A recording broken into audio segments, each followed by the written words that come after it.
보루토 2부 21화가 공개되어 우치하 사라다의 만화경 사륜한 능력이 밝혀졌습니다. 사라다는 3년 전 계속해서 일어나는 보루토의 안 좋은 상황과 함께 전능에 의해 인류의 기억이 개찬되어 동료들과 아빠 사스케까지 보루토를 죽이려 들었던 모습에 충격을 느끼고 개안했었죠. 이번 편에서 앞부분에 사라다의 만화경을 최초로 목격했던 사스케의 과거 대사가 공개되었는데, 보루토가 눈에 붕대를 하고 있는 모습을 보니 마을을 나간 지 얼마 안 된 시점으로 추정되죠. 사스케는 만화경 사륜안에 대해 극도의 정신적 쇼크를 통해 개안되는 사륜안의 변이종이라고 설명합니다. 그리고는 사라다의 눈을 통해 지금의 세상이 뭔가 잘못되었음을 알게 되었고 보루토가 나쁜 짓을 하지 않았다는 주장을 믿을 수 있었다고 하죠. 그 뒤로 3년이 지나 류와의 대결에서 재등장한 사라다의 만화경, 본인 말에 의하면 그동안 스스로 인정하지 않고 거부해왔던 것들에 의해 만화경이 나타나지 않고 있었다고 합니다. 난 호카게를 목표로 하고 있지만 7대 호카게님처럼 훌륭한 닌자도 아니고 보루토를 좋아하는 마음도 부정해왔고 보루토를 좋아한다고 말하는 스미레의 말에도 신경 쓰이는 자신의 마음도 숨겨왔지만 그걸 인정하니 비로소 이 힘을 사용할 수 있었다 라고 볼 수 있겠습니다.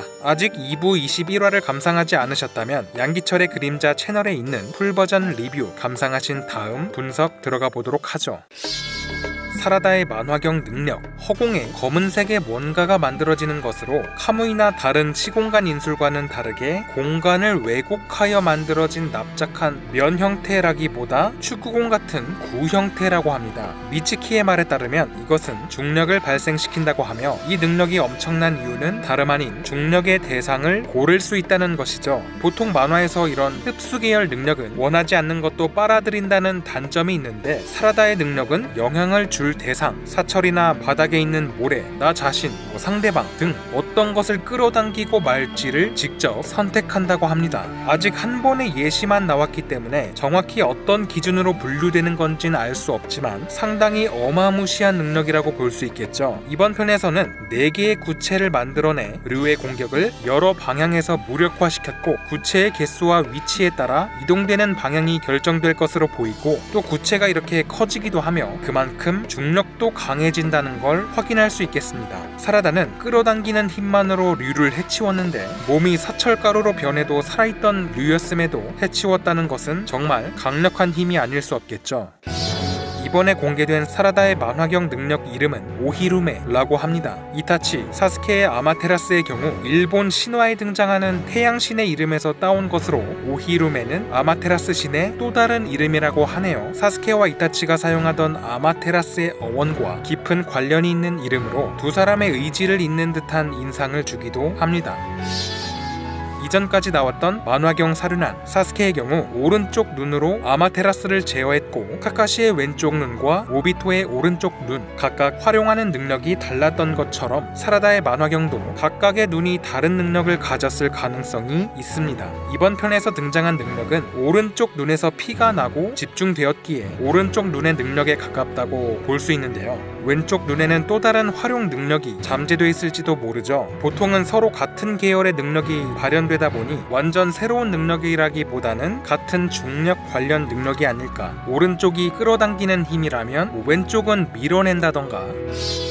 사라다의 활약으로 류는 죽음을 맞이했고, 이들의 전투를 지켜보고 있던 보루토, 카신 코지, 에이다, 코지는 사라다의 만화경 각성에 대해 하나의 목적을 달성했다라고 말합니다. 그렇다는 건 또 다른 목표가 있다는 거겠죠. 그리고 에이다는 요도의 죽음에 대해 안타깝게 됐다고 말하자 사라다의 만화경을 끌어내기 위해 어쩔 수 없었다고 합니다. 그러자 보루토의 눈빛이 바뀌며 코지를 추궁하는데, 이 모든 작전은 코지가 봤던 최선의 미래로 향하기 위해 짜놓은 판, 요도의 죽음 또한 예상 밖의 일은 아니었죠. 요도가 죽을 걸 알고도 말하지 않고 있던 것에 보루토는 요도가 죽지 않고 사라다가 각성하는 다른 미래는 없었는지 묻자 코지는 침묵으로 다른 방법은 없었다는 듯한 제스처를 취했고, 만약 보루토가 나섰다면 주라가 나타나 보루토는 죽었을 거라고 말합니다. 즉 앞으로도 누군가 또 희생될지도 모른다는 것이죠.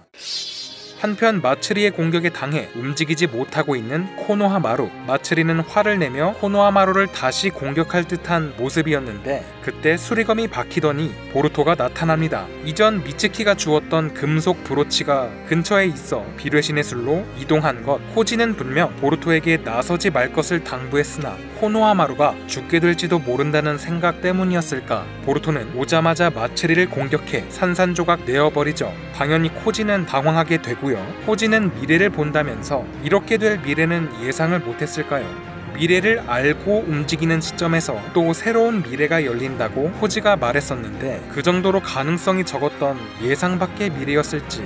그리고 조금 전 코지는 하나의 목적이 달성되었다 라고 말했었는데 이 전투에서 또 다른 목적이 있었다면 코노하마루와 마츠리로부터 얻어낼 무언가였을지도 모르겠습니다.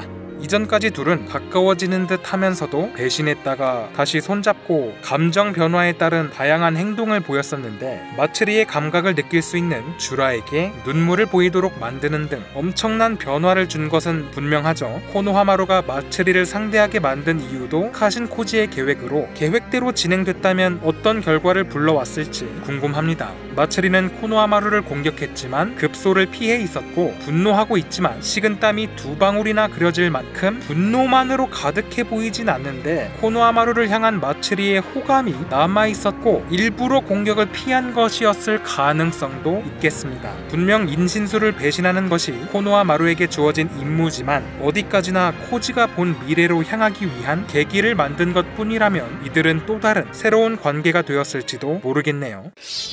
보루토의 등장을 알게 된 주라. 코지의 말이 맞다면 이제 주라가 보루토에게 향하겠죠. 정말 보루토는 죽게 될까요? 이대로 보루토가 죽으면 답 없는 이야기가 될 것 같은데. 그리고 또 의문인 점은 주라는 류를 구하지 않았다는 것입니다. 다른 인신수의 감각을 전달받을 수 있다던 주라. 마츠리가 느낀 사랑의 아픔에 눈물을 흘렸으면서 유독 류에게는 아무런 반응도 하지 않는, 심지어 류가 죽기 전 손톱 자국에 손가락을 넣어 위기임을 알렸고 그걸 알아챘음에도 움직이지 않았죠. 주라가 류를 배척하는 듯한 모습으로도 보이지만 그럴 만한 이유가 딱히 떠오르지 않습니다. 태어난 지 얼마 안 된 신참이고 이름도 주라가 지어줬는데 류의 생사를 뒷전으로 미룰 만큼 몰입하고 싶었던 걸까요? 아니면 가시온으로 또 부활시키면 되니까? 다음 화에서 주라가 전장에 나타난다면 보루토가 있는 곳으로 향하겠죠. 그러나 어쩌면 미츠키와 사라다가 있는 위치에 먼저 나타날 가능성이 있습니다. 그들은 손톱 자국을 통해 공간 이동하기에 보루토가 있는 위치에 손톱 자국이 있다면 바로 나타나겠지만 혹여나 따로 손톱 자국을 새기지 않았고 마츠리도 몸이 조각나 공간 이동이 불가능한 상태라면 미츠키 쪽에 남아있는 손톱의 몸에서 먼저 나타날 수도 있겠습니다. 요도는 죽은 것으로 보이고 미츠키도 약해졌고 사라다는 기절했는데 설마 주라가 이들을 납치라도 하는 것일지, 류의 가시온을 얻을 절호의 기회를 아이들은 놓치게 될지 의문이 남아있는 만큼 다음 편도 사막을 배경으로 전개되지 않을까 싶네요. 큰 문제가 없다면 22화는 5월 21일쯤에 양기철의 풀버전 영상은 그 이후에 업로드될 예정이니 구독과 좋아요 꼭 눌러주시고 해외를 포함한 글로벌 시청자들의 반응을 끝으로 영상 마치겠습니다.